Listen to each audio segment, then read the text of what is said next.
E bon mi lo facinto tegbe viwe tegbe vio ndi no we no form no lo fine tegbe mi dogbe nu todo mi to do adisi ami onu kongudo lonten we gbeten we do wo dizame bodo wayin toto ni vumbla do propoita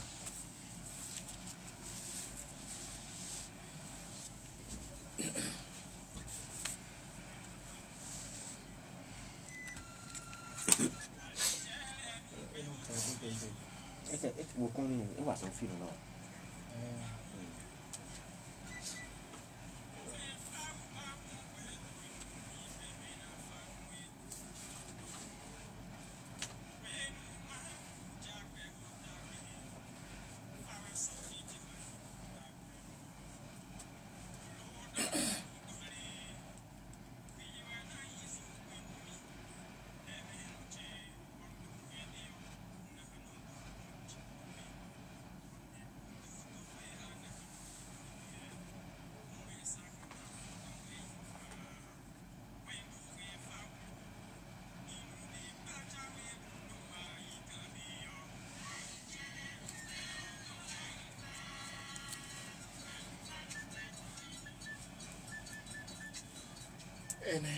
Merci.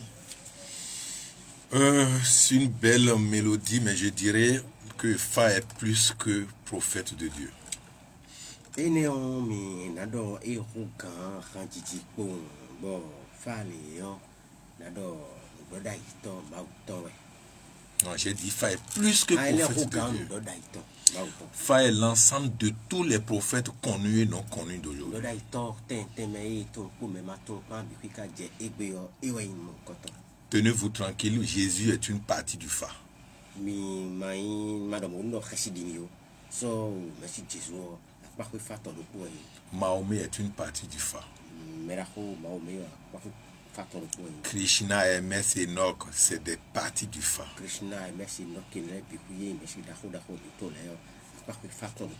Tous les avatars du monde ne sont qu'une partie du Fa.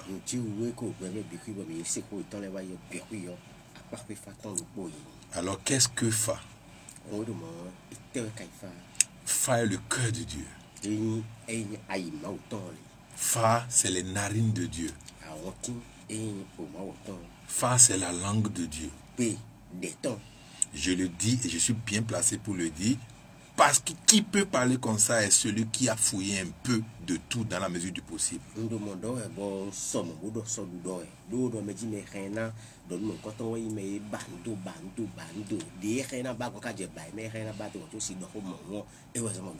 Vous pouvez dire non, vous avez votre droit, puisque votre dimension peut vous permettre de dire non, c'est votre vérité.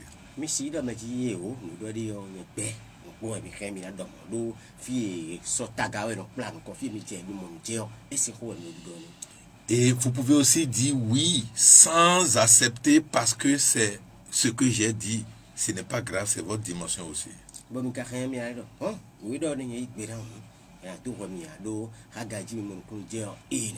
Vous pouvez être des Bokono, vous allez m'applaudir parce que j'ai dit ça sans comprendre véritablement le fondement. C'est aussi votre niveau.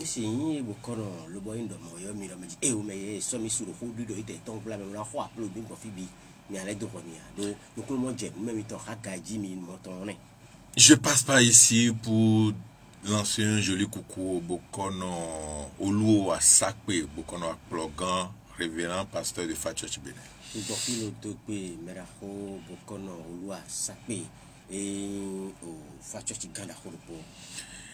Vous allez comprendre tout à l'heure que dans la vie, quand les grains de sable refusent de se donner la main, il n'y aura pas de la terre.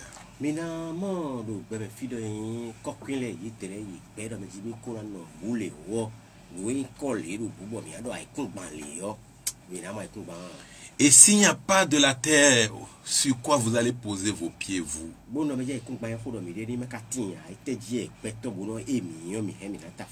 Sur quoi les arbres vont enfoncer leurs racines? Ça veut dire que avec l'unité de chaque grain de sable, l'homme arrive à se tenir debout.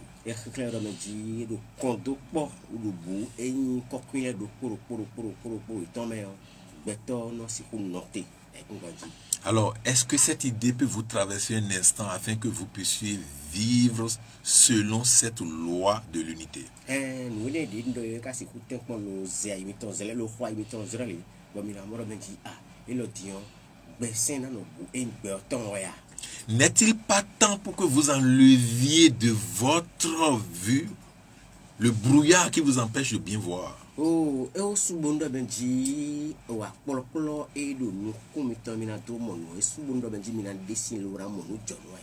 Je suis musulman, je suis chrétien, je suis bouddhiste, je suis traditionnaliste. C'est des brouillards de la vie qui vous permettent de parler ainsi. Ni les clean sans ville, ni ou si c'est ville, ni nous les villes, ni et subo mina dîner sin. Bon, bon, amour me dit, nous y a clock, l'eau. Moi, je vais vous pousser à naviguer dans votre conscience afin peut-être de voir si ce que je dis vous convient, pourrait vous faire du bien ou ne vous convienne pas.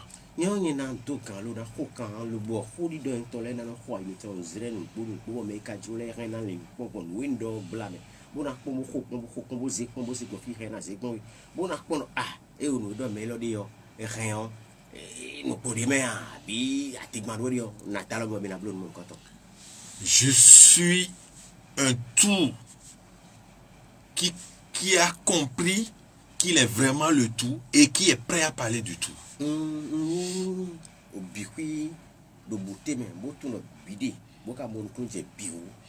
Et je vais vous dire que le tout me dit de vous transmettre ce message.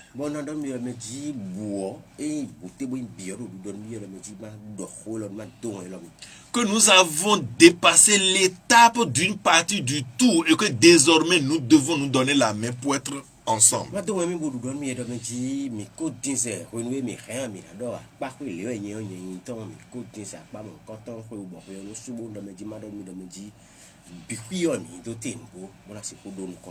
Il y a des centaines d'années, nous étions peut-être des briques qui doivent servir à construire un temple.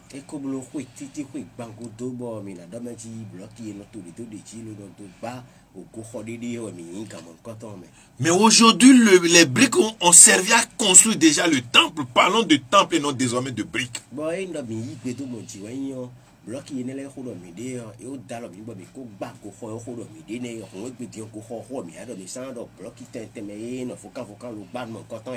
Pourquoi aujourd'hui nous allons continuer de parler de briques alors que nous avons notre temple, tout est joli, il y a de peinture, il y a tout, et nous y vivons déjà.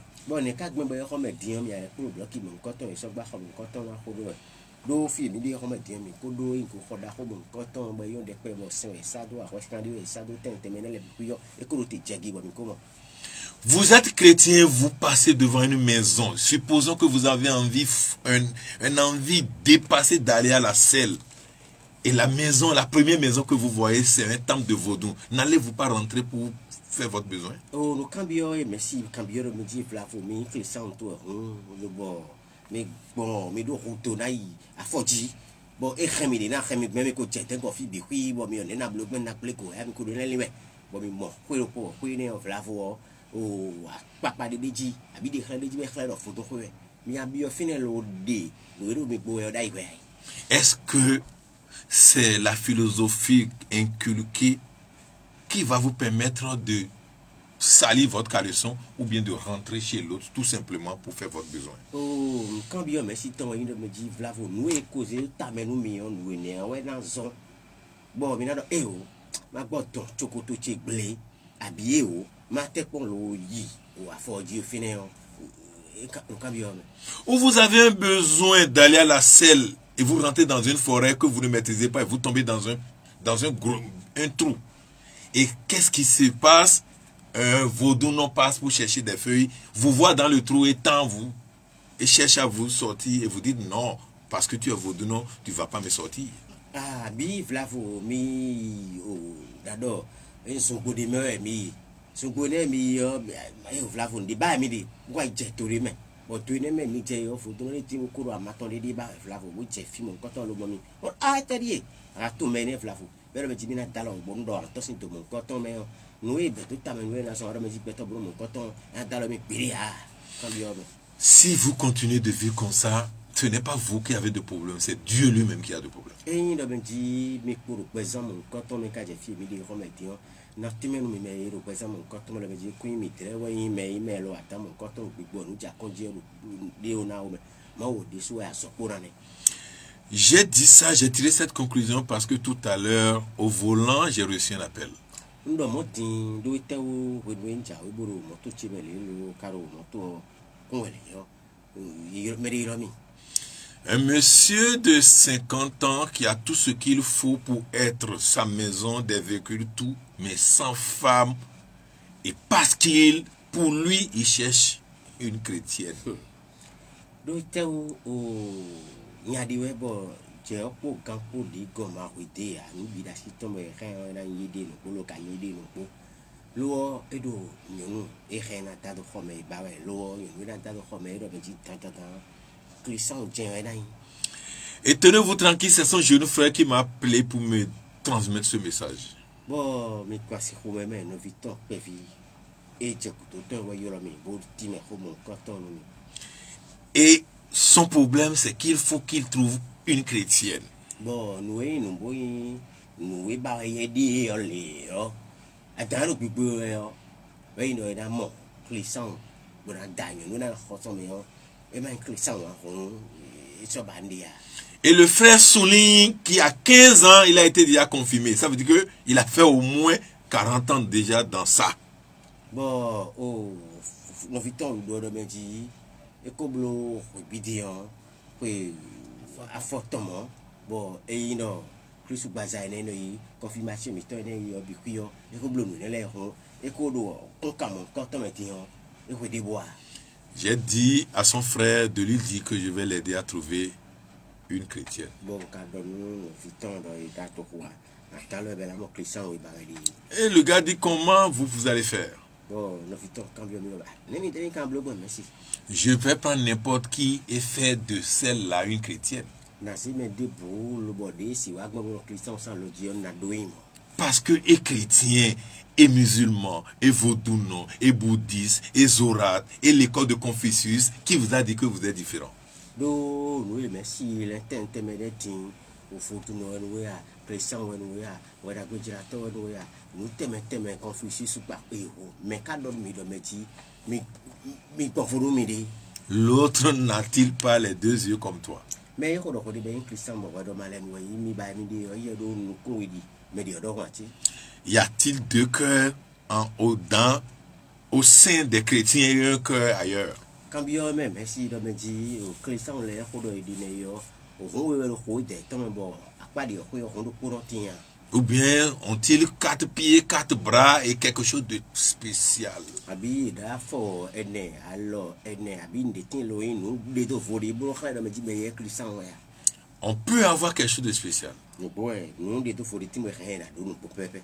Ta capacité à aimer ton prochain. On mettons na do si hunyo nous nous mettons aider nous ta capacité à aimer quelqu'un même qui ne figure pas dans ta dimension philosophique.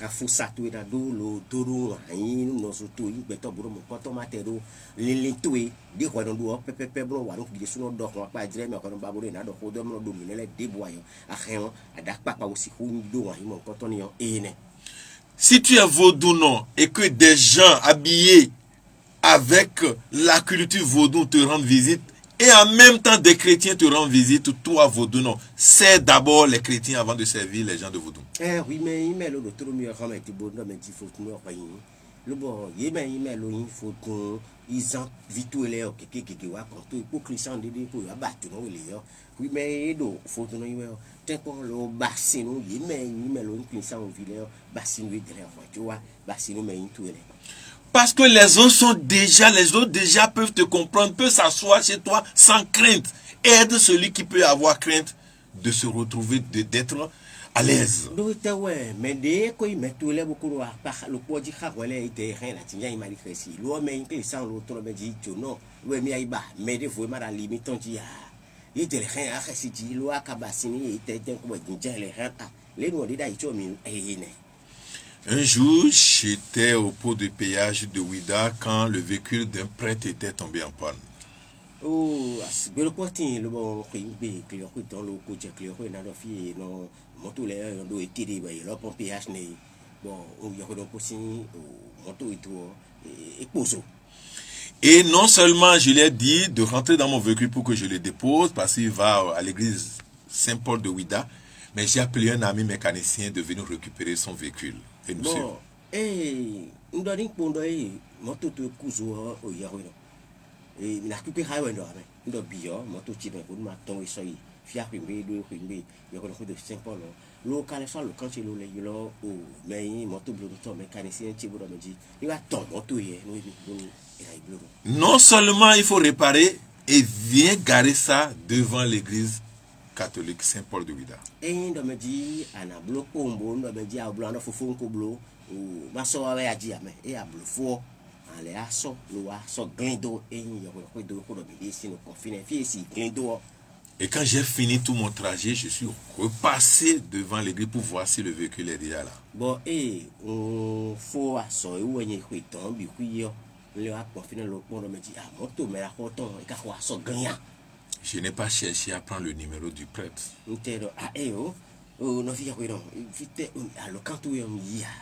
Il n'a pas cherché à prendre le mien aussi. Mais nos cœurs se sont aidés. Il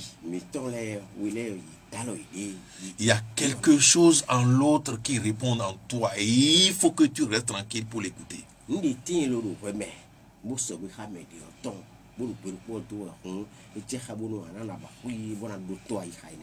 Dans cette tranquillité, tu peux même écouter les arbres de ta devanture en train de communiquer entre eux.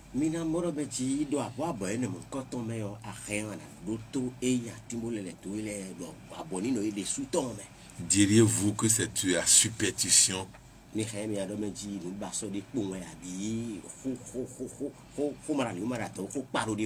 C'est parce que vous refusez d'être et vous êtes ce qu'on vous dit.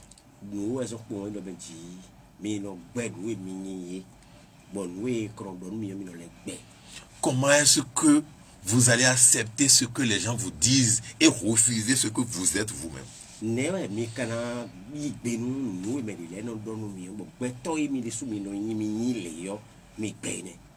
Tu sais que tu es très intelligent et on te dit tu es bête et tu acceptes.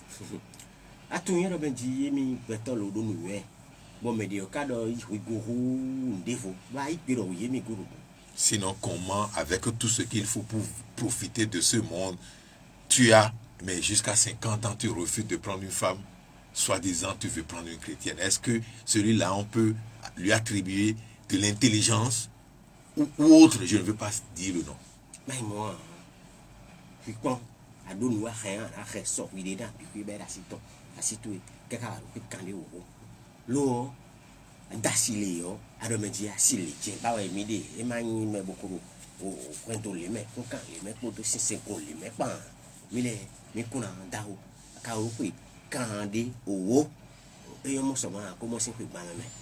C'est bon de faire son choix, mais c'est encore bon de faire un très bon choix.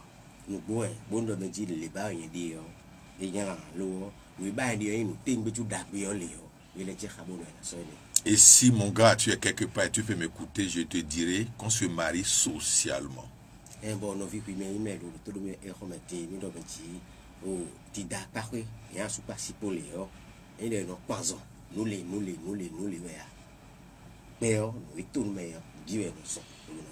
Tu vas trouver ta femme dans les sociétés que tu aurais visitées dans la vie.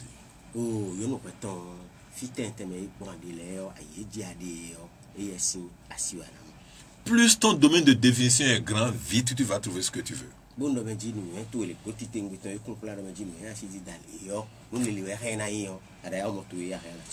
Mais si tu fais la restriction de ton domaine de définition, tu vas souffrir avant de trouver ce que tu veux.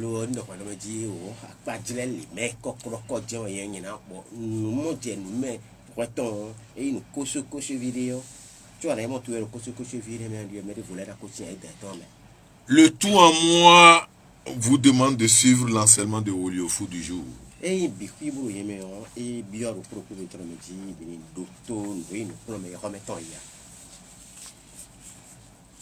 Le jardin divin ne manque d'aucun arbre, d'aucun animal et d'aucun oiseau.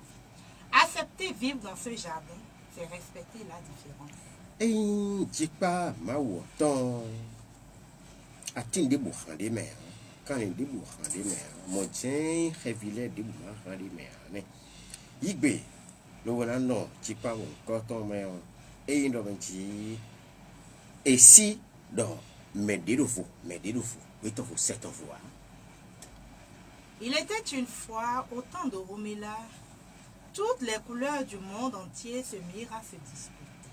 Wodi no atin do kwenu yin o mi la sin kwenu bo eyin o kan pe bi pi ton yo ye bi yo ye je ye me doji.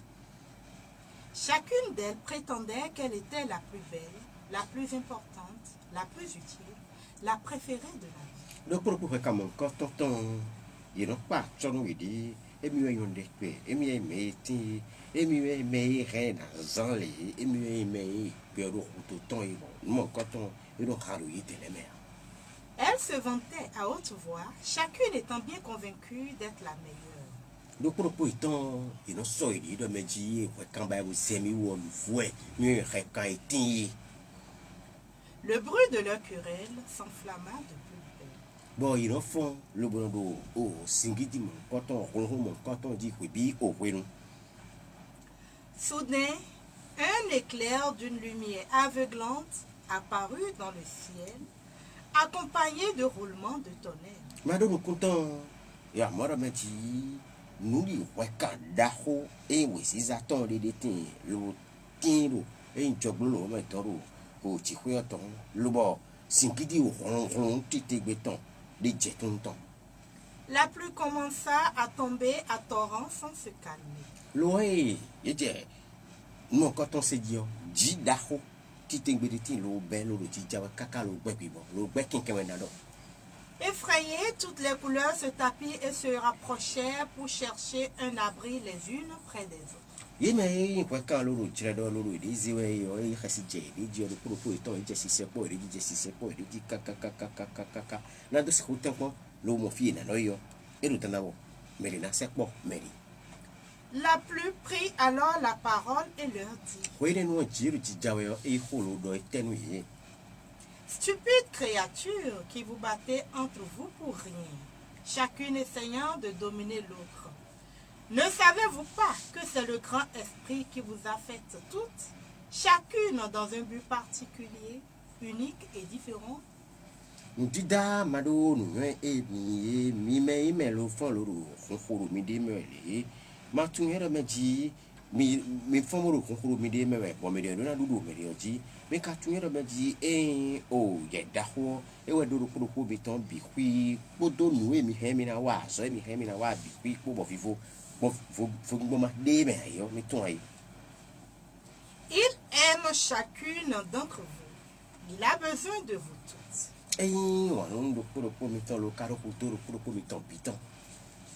Joignez vos mains et venez à moi.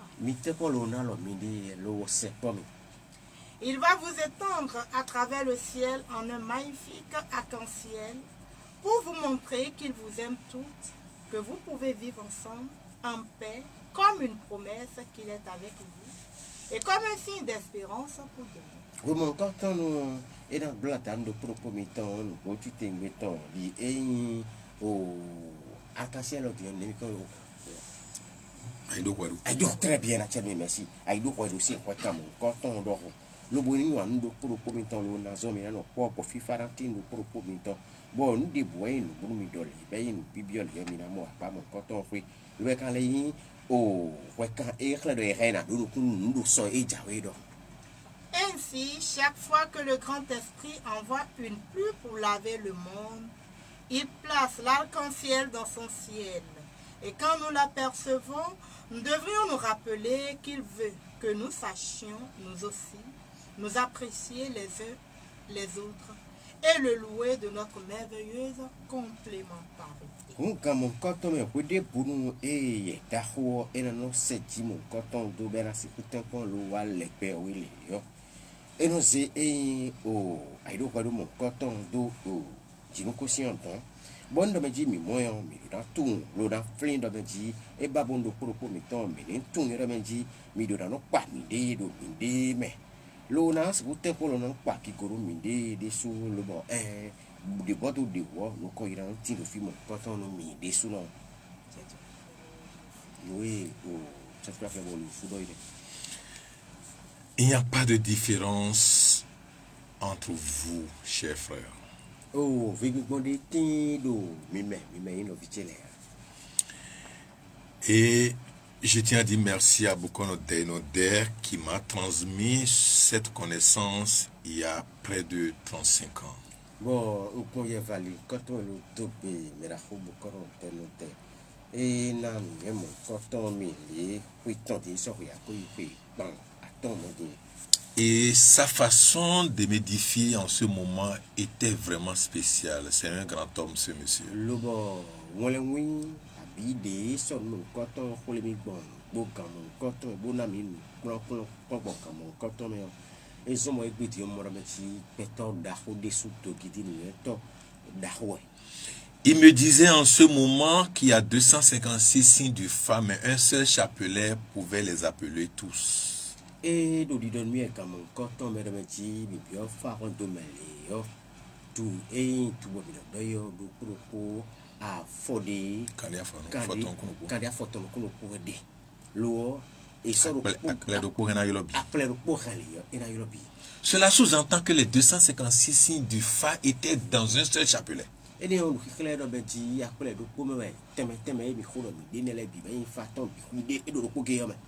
jamais vous allez voir un chapelet en train de se moquer de lui-même parce que des fans ne sont pas contents. Un fan n'est pas content de l'autre. Bon, mais quand on appelle mon coton de bon do benji et dans le mina nyanya dio do flavo et o file pour et do gero pour a outu abi nous faut pédé con bi non c'est. Je n'avais pas véritablement saisi ce grand message. Aujourd'hui, je comprends à partir de ce fa-là qui est au lieu fou. Nous avons dit que mon coton mais on a donné mon congé mais quand il y a l'autre mon congé nous donne dit que mon coton mais bon il faut blâmer. Oliofu dit que le jardin divin ne manque d'aucun arbre.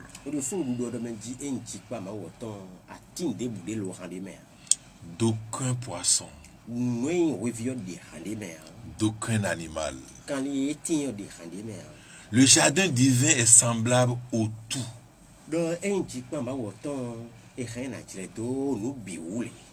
Et comme vous avez du mal à imaginer le tout, je ramène ce tout à vous. Vous êtes le jardin divin.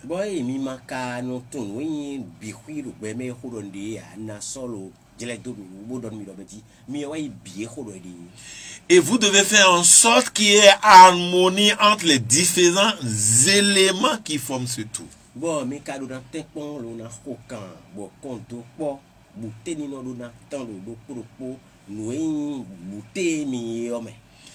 Mais quel est ce travail que vous devez faire dont je parle?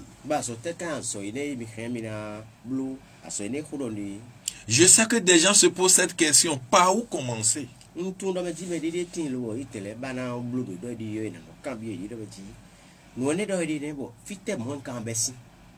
va te répondre. Il faut commencer par t'accepter toi-même.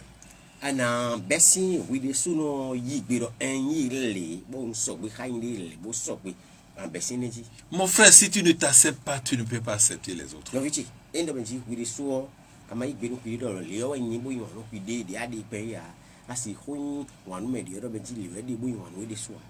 Si tu ne t'acceptes pas comme tel, tu ne peux même pas accepter la femme qui est sous son toit.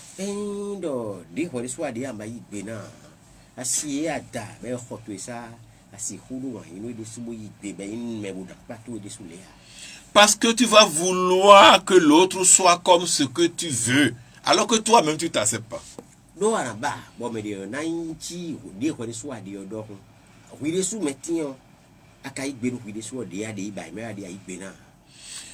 Nous sommes un certain nombre dans ce studio portant de différents habits avec différentes couleurs.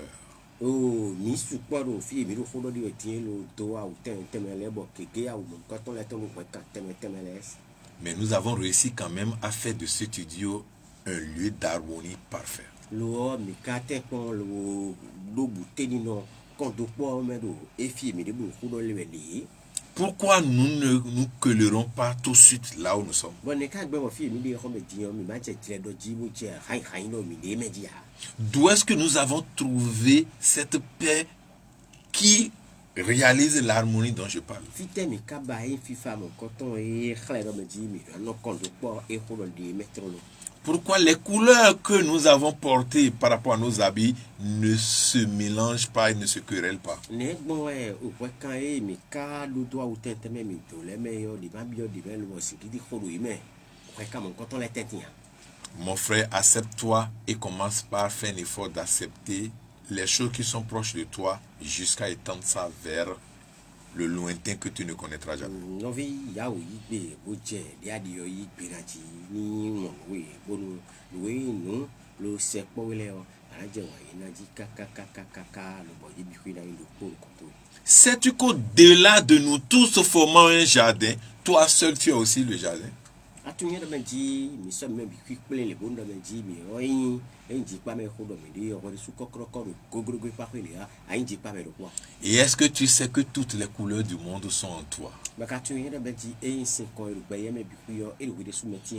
Alors si tu te mets à combattre le noir qui est en toi, le blanc peut être taché.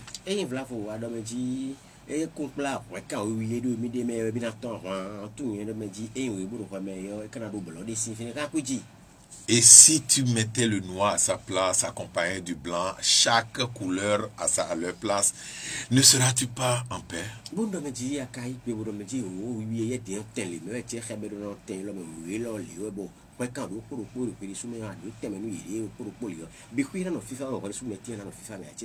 Imagine un instant ta propre cuisine. Il y a tellement des éléments dans cette cuisine. Mais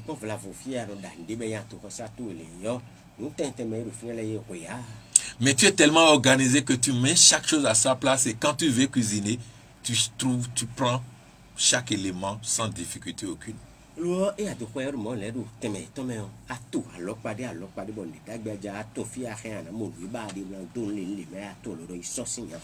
Mais pourquoi tu ne peux pas t'organiser à l'intérieur de toi-même pour que chaque couleur soit à sa place?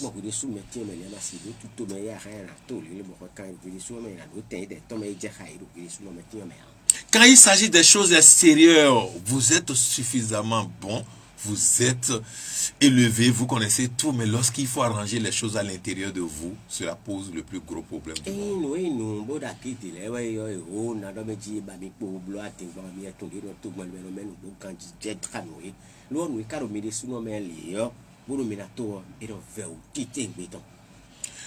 Tous les jours, quand vous allez voir quelqu'un crier, vociférer, comprenez que c'est à l'intérieur de lui-même que quelque chose se passe. Les choses ne sont pas du tout arrangées. Un désordre fou en lui et c'est de ça qu'il crie.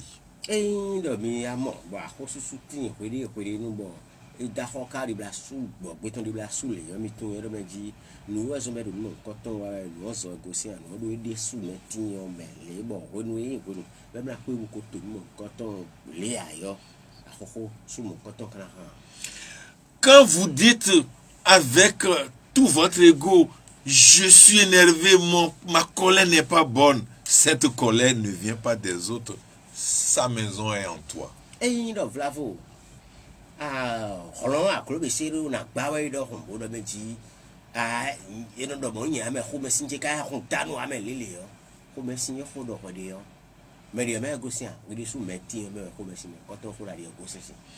c'est à toi de lui donner la place qu'il faut afin que qu'elle ne te crée pas des ennuis de santé.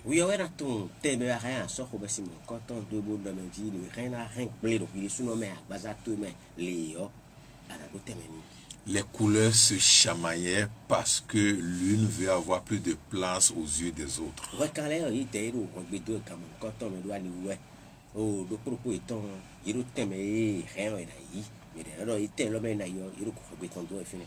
C'est moi la plus importante. C'était leur. Mais est-ce que véritablement l'une est plus importante que l'autre?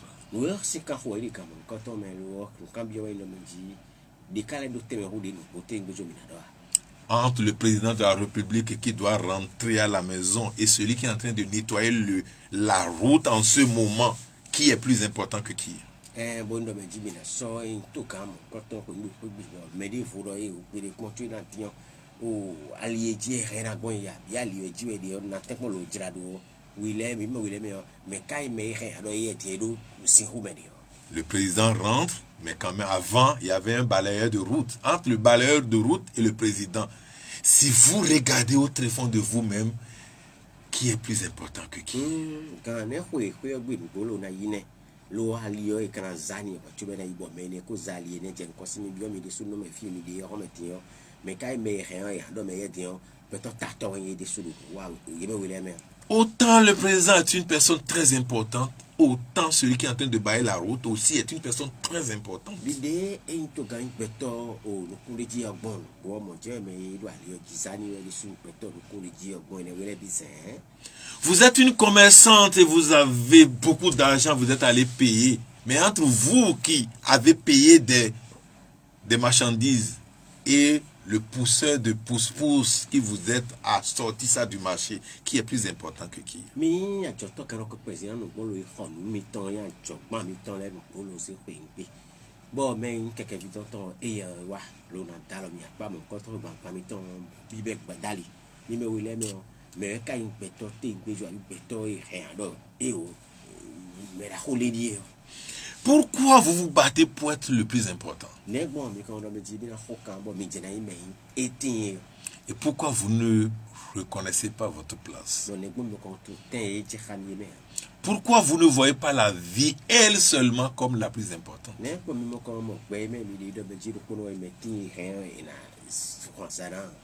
Parce que c'est le tout qui peut être le plus important.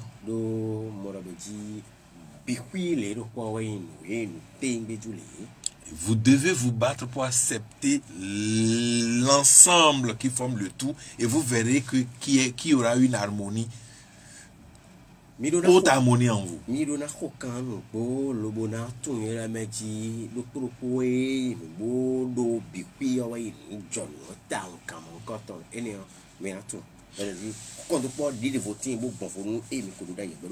Votre Père qui est le tout et qui est dans tout en même temps se bat tous les jours pour que tout soit propre.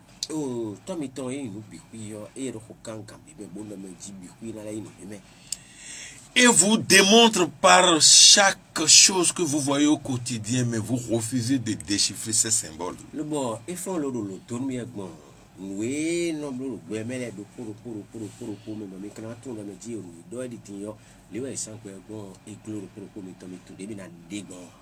Ces paroles pour vous unir sont là, mais vous restez là pour tomber dans le piège de ceux qui ferment les yeux et qui vous disent Dieu m'a dit que.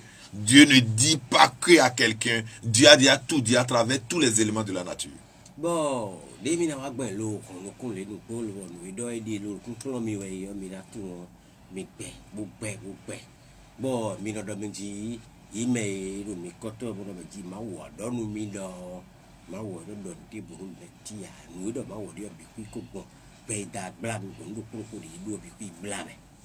des gens qui vont fermer les yeux, j'ai une révélation. On m'a dit que la chaîne qui est sur le cou de la dame là-bas doit être donnée à ma femme. Ça, méfiez-vous. Dieu a déjà tout fait. Bon,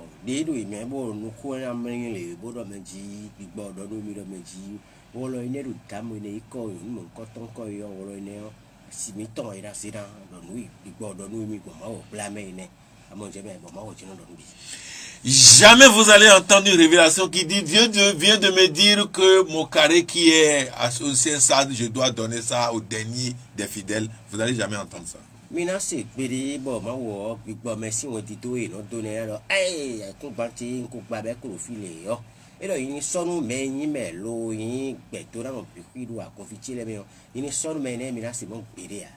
Vous n'allez jamais entendre une révélation. J'ai une révélation. Je viens de payer un véhicule et je dois remettre ma moto à une personne d'entre vous. Vous n'allez jamais entendre ça.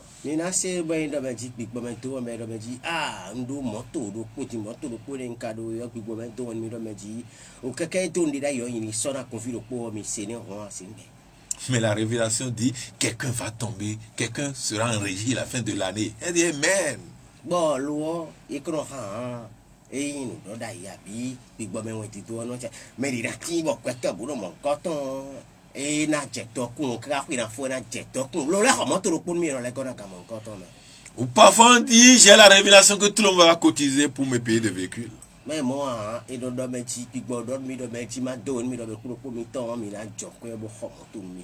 Nous devons quitter cette étape. Mais on a tellement, bon, oh, nous manions pour mener mes idées, oui, un coup, mon homme, il a cousiné. Nous devons nous mettre ensemble, chercher ensemble, partager ensemble, sans difficulté aucune. Mais on a tellement, on a nos pas, on a manteau, pas banteau, pas, on fait des bounades. Il y en a assez dans la vie que jamais, depuis toujours, rien ne l'a quitté, tout était toujours en son sein. Mais toi, tu es le paiement pour, bon, si on veut aider, nous aider, le gossier et des mères. Tu vois, bihuido, et des sous-domés quand j'ai filmé. Dans la vie, la nature dans laquelle vous êtes, depuis toujours, tout ce qui était dedans, il n'y a pas un iota qui aurait quitté. Ben, mais midi, le ben, mi tombe fio, do pour me tomber tout le monde dit, nous connaissons que le présent mi tombe bihuido, finalement, nous que nous devons la bidé. À part que le coup, il y a aussi, mais vous, Jeff, quand même, il y a Robert Jenny, Jeff, nous mener. Je me connecte à mes ancêtres pour leur dire merci d'être si illuminés parce que, comment on appelle la pluie en fond, vient de me donner une notion. Non, quand tu as mis un tobo, tile, boudomenti, la tienne, bon. Il est vraiment mieux si ça dépend pas mon coton, que d'eau, mais sort au plus haut de dos, oui, mais ton mère. Pourquoi on appelle la pluie en fond dit? N'est bon, plus haut de les amis, tu me dois non, mais ton fond de même de ti. Mais normalement, dit devait être le ciel. Bon, et non, mais le droit de jouer, ti, ou le midi, ben, on t'allait, et là, au ciel, ou le midi, ben, plop, mettons.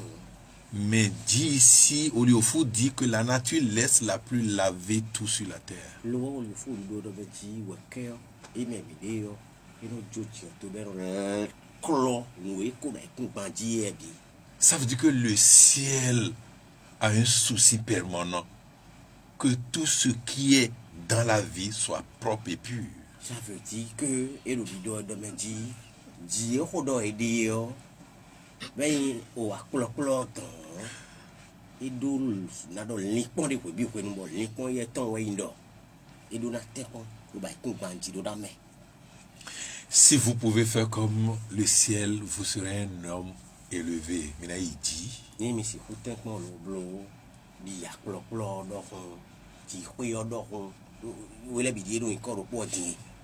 Oh, mais la lei do gaï, ti. Et cela revient à la célèbre phrase du très grand maître Jésus-Christ qui dit que le plus grand parmi vous soit le serviteur des autres. Bon, et clame, bon, il y a mon fou, merci, d'accord, Jésus de me dire, mais il m'a l'oïn péto, d'accord, mais et ouais, il m'a l'oïn, mais c'est tobo, c'est mes rumbi.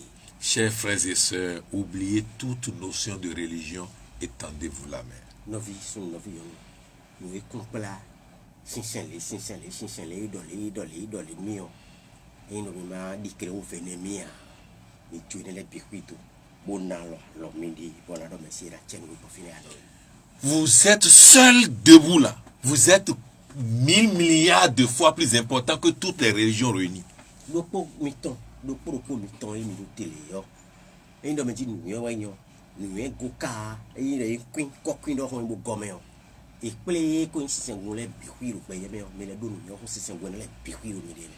avez entendu ce que j'ai dit? Je dis debout. Même malade là, vous êtes plus important que les religions mises ensemble. Parce que les religions ne sont que des créatures de Dieu. Vous êtes... Les religions sont des créatures de l'homme. Et vous êtes la création de Dieu.